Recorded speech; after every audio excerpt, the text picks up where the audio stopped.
Palabras diarias de Dios. Otra manifestación del temor de Job hacia Dios y de apartarse del mal es su ensalzamiento del nombre de Dios en todas las cosas.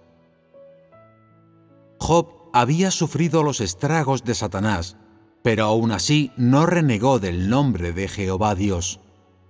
Su esposa fue la primera en salir a escena y desempeñar el papel de Satanás que puede verse en su ataque a Job. El texto original lo describe así: Entonces su esposa le dijo: ¿Todavía mantienes tu integridad? Maldice a Dios y muérete. Job, capítulo 2, versículo 9. Estas fueron las palabras habladas por Satanás disfrazado de ser humano. Eran un ataque y una acusación, así como una instigación, una tentación y una difamación. Habiendo fracasado en el ataque a la carne de Job, Satanás atacó directamente su integridad con el deseo de usarlo para que la abandonase, renunciase a Dios y dejase de vivir. Satanás también quiso usar esas palabras para tentar a Job. Si éste renegaba del nombre de Jehová, no tendría que soportar más aquel tormento. Podría liberarse de la tortura de la carne. Frente al consejo de su esposa, Job la reprendió diciendo: «Tú hablas como habla una mujer tonta». ¿Qué? ¿Recibiremos de la mano de Dios todas las cosas buenas y no recibiremos la maldad? Job, capítulo 2, versículo 10. Job conocía estas palabras desde hacía mucho, pero en este momento se demostraba que su conocimiento era verdadero. Cuando su esposa le aconsejó maldecir a Dios y morir, lo que quiso decir fue: «Tu Dios te trata así, ¿por qué no lo maldices? ¿Qué haces viviendo aún? Tu Dios es muy injusto contigo, pero sigues diciendo bendito sea el nombre de Jehová. ¿Cómo puedes traer el desastre sobre ti cuando tú bendices su nombre? Apresúrate y reniega del nombre de Dios, y no le sigas más. De esta forma acabarán tus problemas». En este momento se produjo el testimonio que Dios deseaba ver en Job.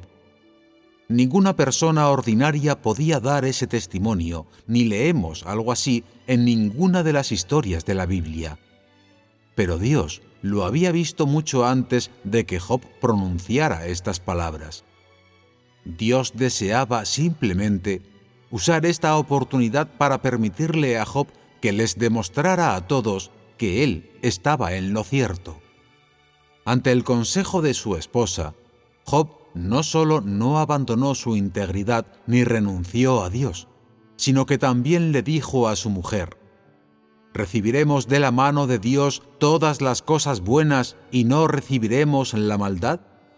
¿Tienen mucho peso estas palabras? Aquí solo hay un hecho capaz de demostrar el peso de las mismas.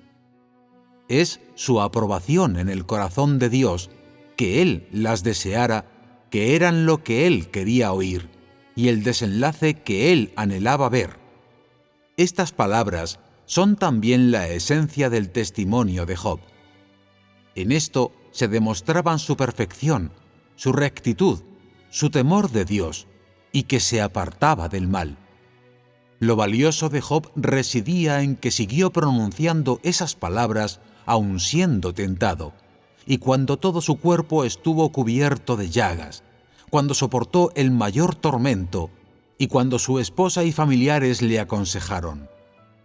Dicho de otro modo, él creía en su corazón que independientemente de las tentaciones, o de lo dolorosas que fueran las tribulaciones o el tormento, aunque la muerte tuviera que venir sobre él, no renunciaría a Dios ni rechazaría el camino de temer a Dios y apartarse del mal. Ves, pues, que Dios ocupaba el lugar más importante en su corazón, y que en éste solo estaba Él. Por esto, leemos en las Escrituras descripciones suyas como: «En todo esto, Job no pecó con sus labios, no solo no pecó con sus labios, sino que en su corazón no se quejó de Dios. No pronunció palabras hirientes de Dios, ni tampoco pecó contra Dios. No solo su boca bendijo el nombre de Dios, sino que también lo hizo en su corazón. Su boca y su corazón eran uno. Este fue el verdadero Job que Dios veía, y por esta razón lo valoró.